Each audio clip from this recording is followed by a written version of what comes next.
The views expressed here are those of the authors and do not in any way represent the views of Sophia TV.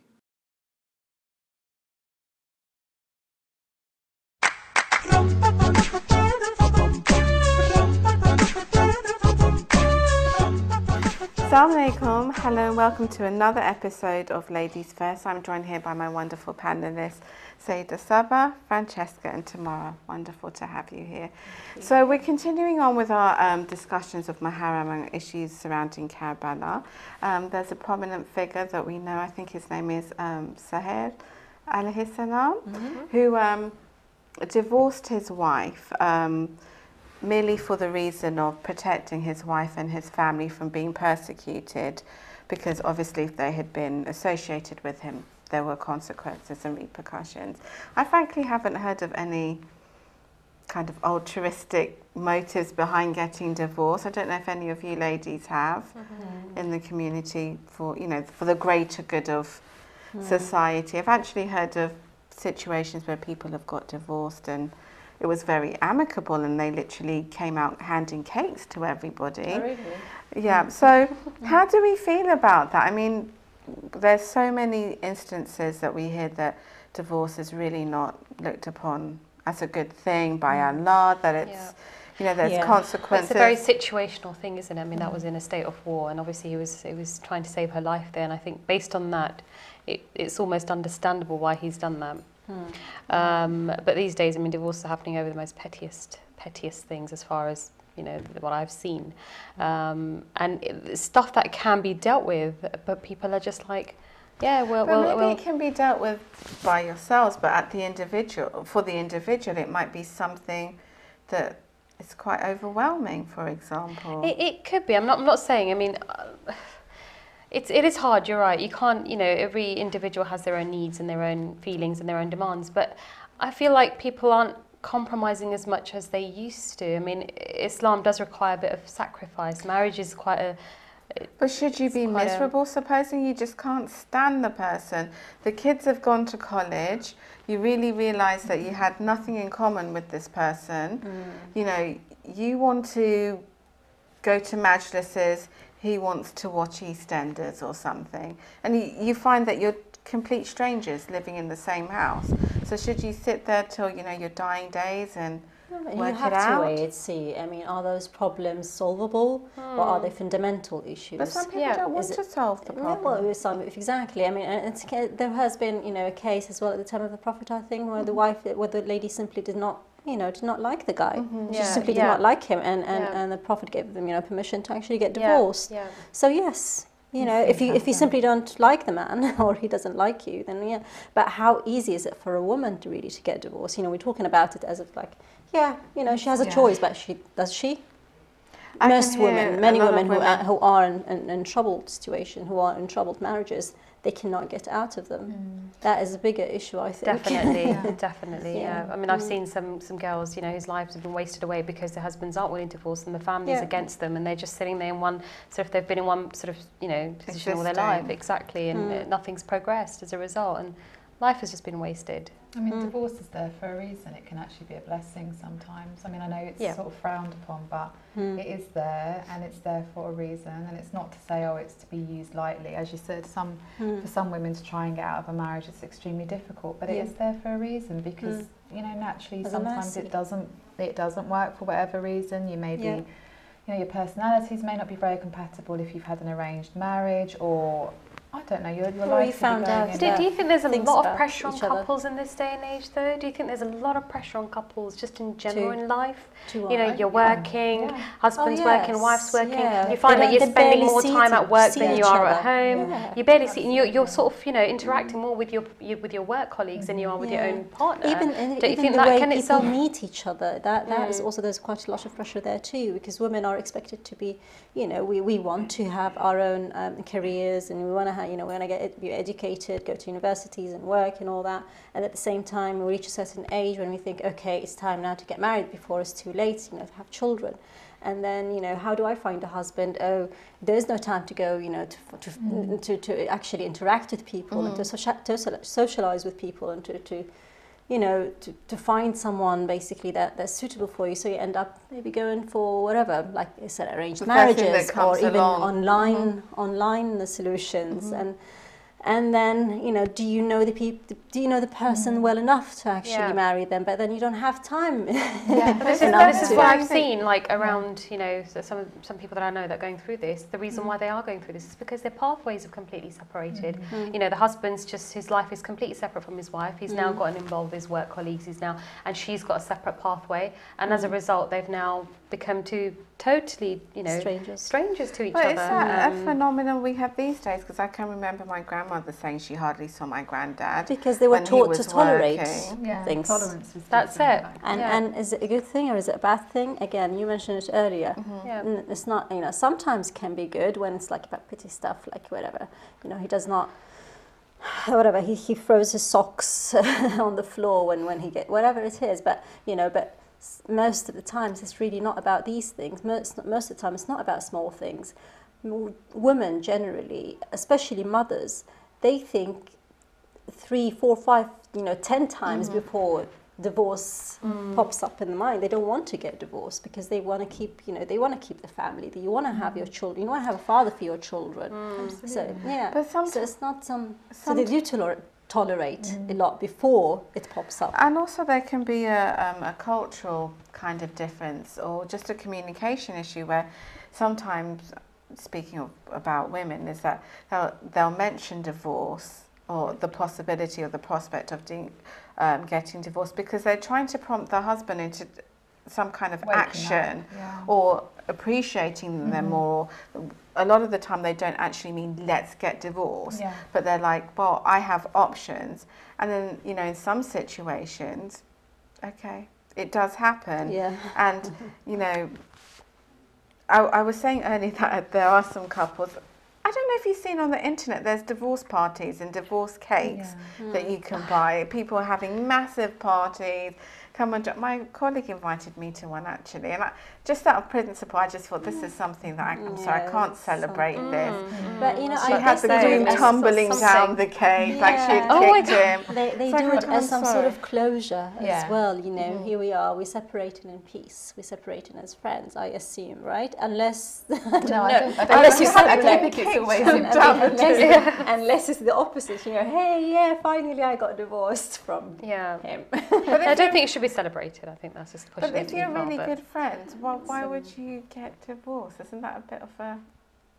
but you can be really good friends with someone, but realistically as a couple you may not, I don't know, for whatever reason. I mean, I don't know, I just thought when I heard of the incidences where couples were literally running out the mosque with, you know, handing out cakes to passers-by because they've got divorced.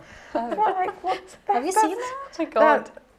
That's taking it a little too far. I mean, I know you're happy, but it's not meant to be like, oh, great, on to the next one. Not that there's anything wrong with that, but just have a little bit of decorum, you know, goodness sake. Because a lot of the time with divorce, it's not just about yourselves, it's families. There's family involved as well, and children quite often. So. And friends as well, you know, I don't know if any of you have this experience that when you get divorced, a lot of the times your friends can...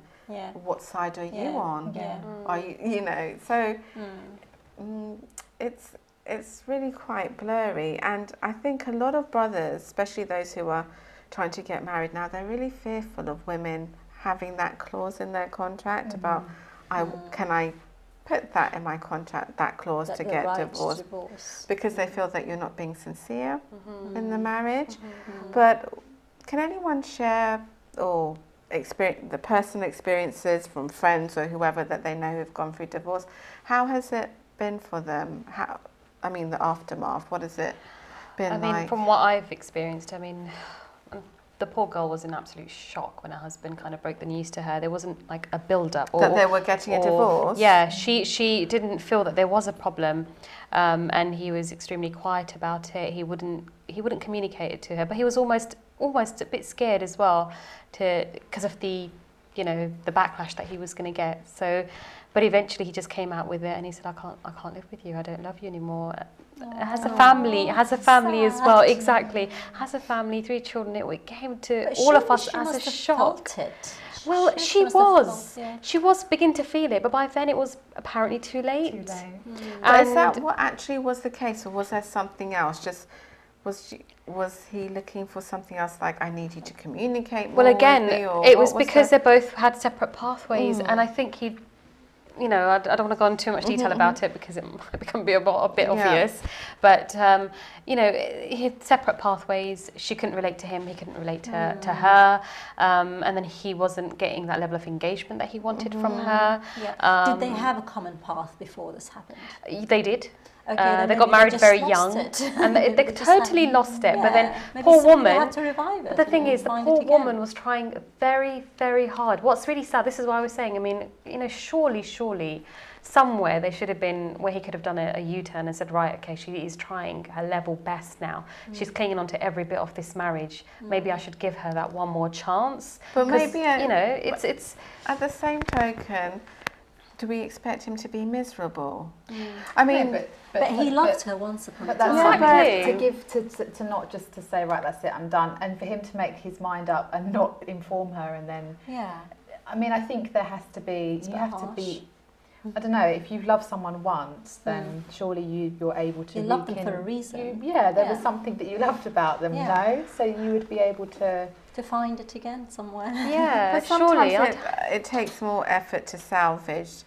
You're looking at the bigger picture here. You know, something. It's more easier to start something new. Some brothers have said this than it is to. It's the lazy way out.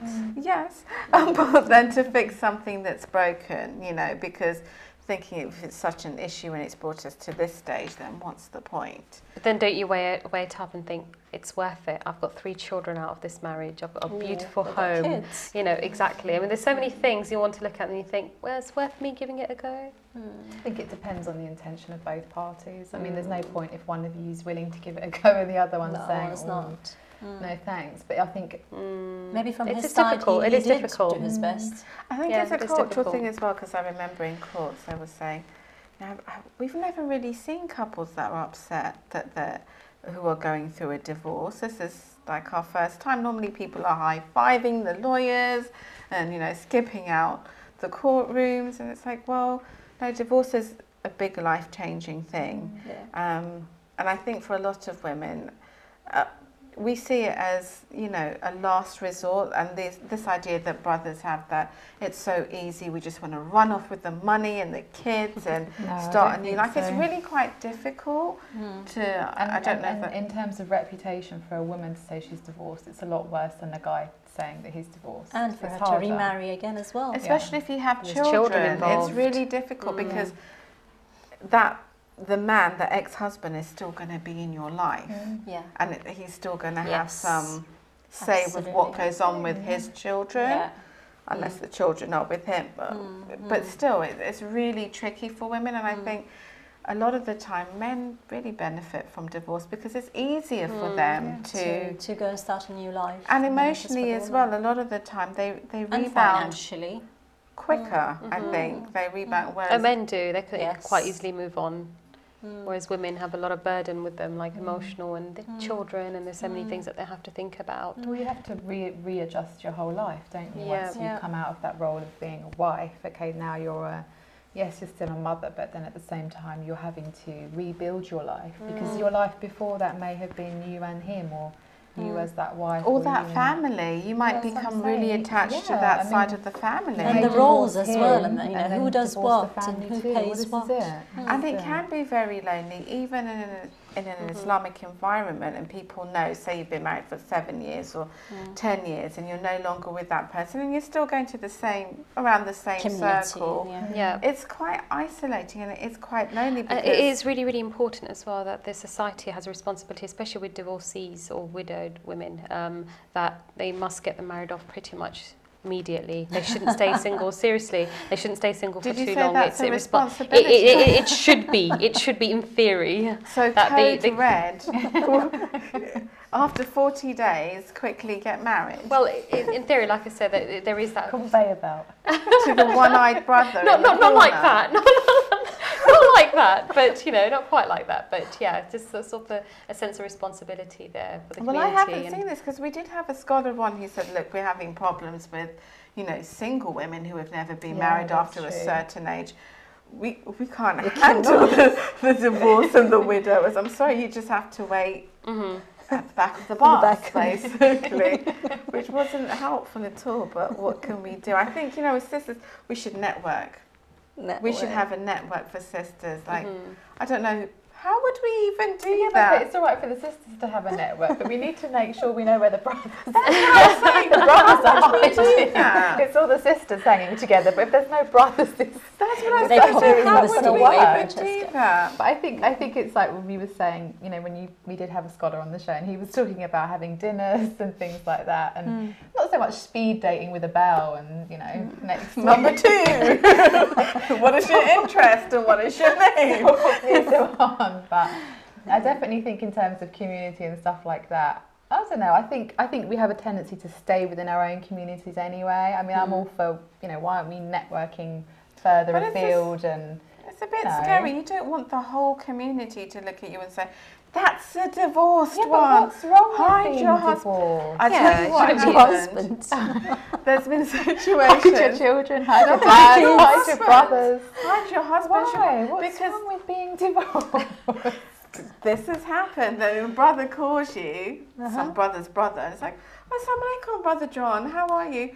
Sorry, you would like to... I don't think this conversation is appropriate. I don't understand. Because a lot of the time, if you're divorced, to some people that's a sign that you're available. Okay. You're available and they can talk to you anyway or how. But you're like, Brother John, what happened? And then Brother John's, after the khutbah, winking at you. Like, is there something in your eye? You just don't,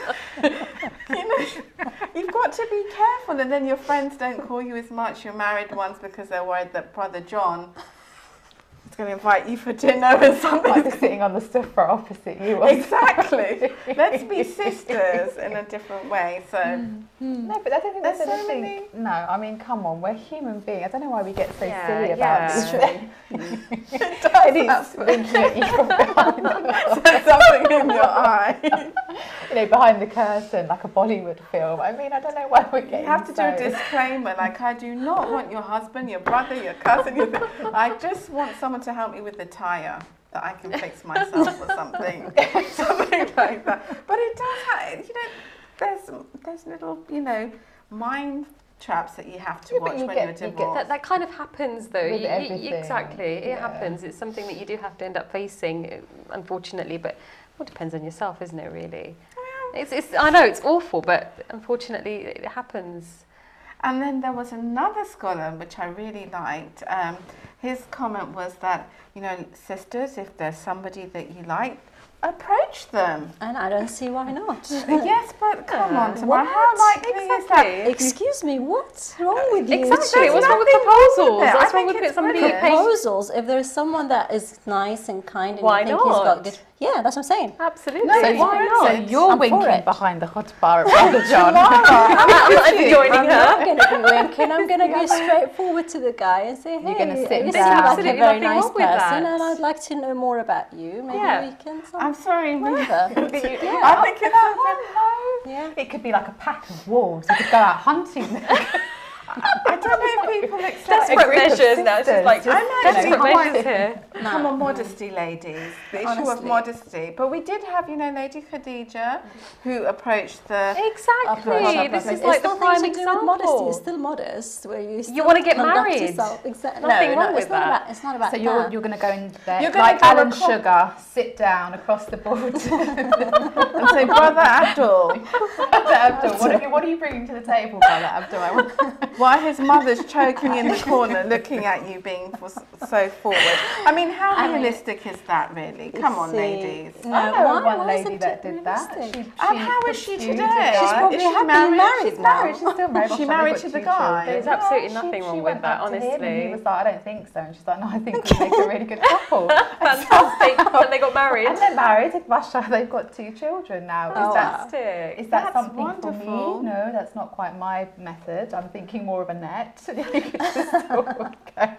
But no, I just think, I don't know, there's lots of options that people can do, but I don't think we should be ashamed or if this person's divorced or this person's... No, it's not a taboo, but I'm saying it can be an uncomfortable situation. It's all perceptions. I don't know. Perceptions. It's just it's barriers that we put upon ourselves. I think. Sorry, if you walk into a masjid or wherever and someone says, "Oh, sister," I don't know if anyone's got this question before, but are you married? Yeah.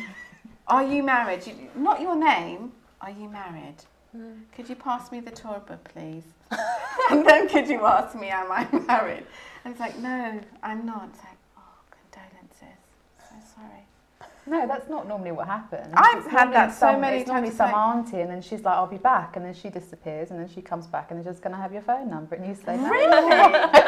It's quite all right. We're not even on first name basis. I need to tell you, don't I? We can go down there together.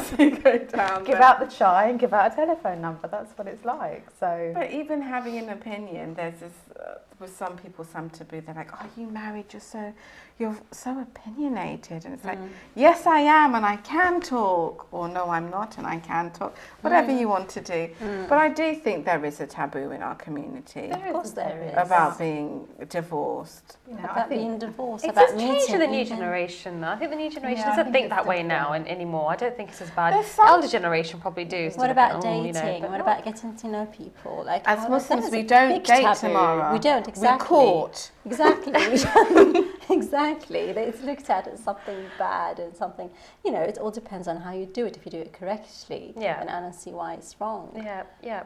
I'm not winking at anyone. Don't be winking at Brother John now. I'm going to be watching you.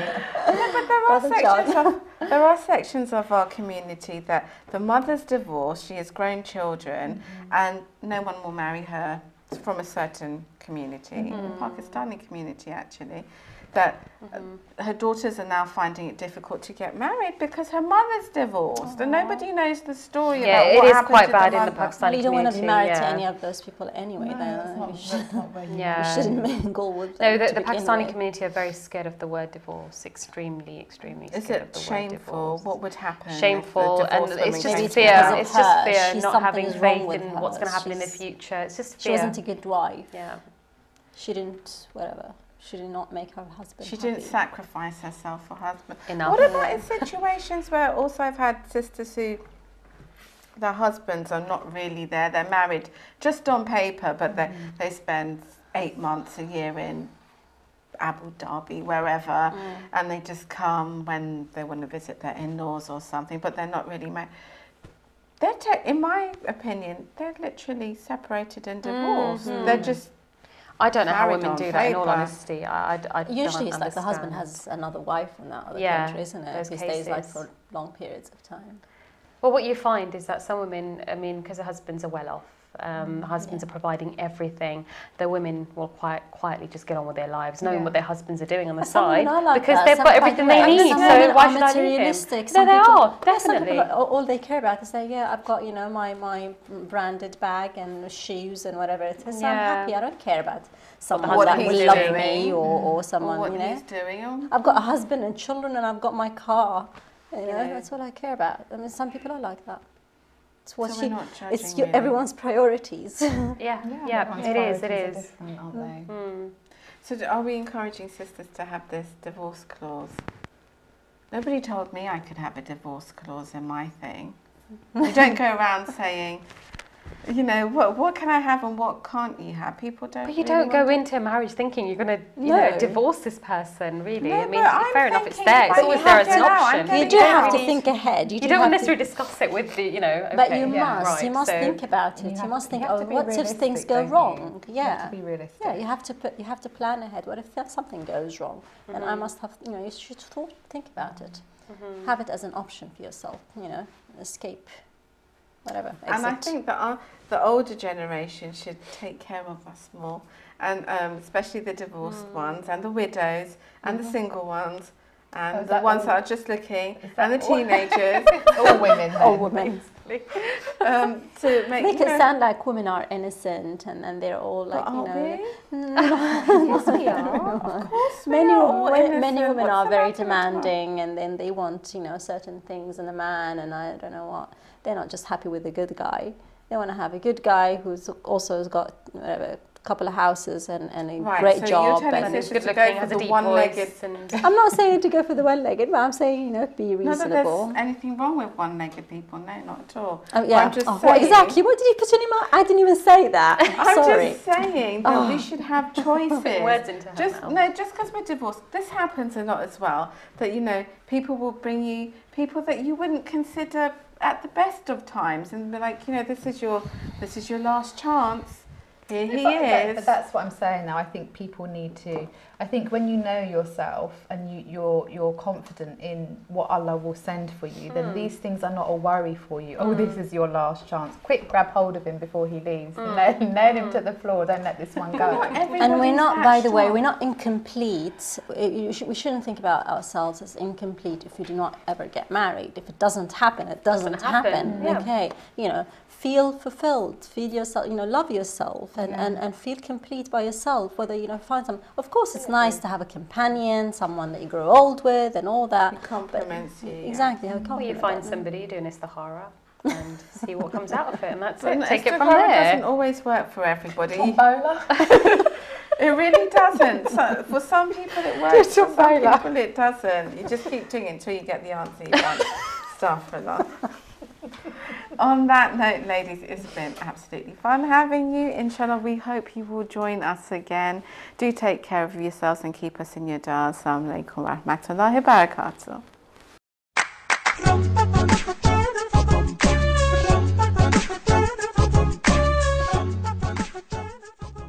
If you have been affected by any of the issues raised in Ladies First, then the following organizations may be able to provide help and advice.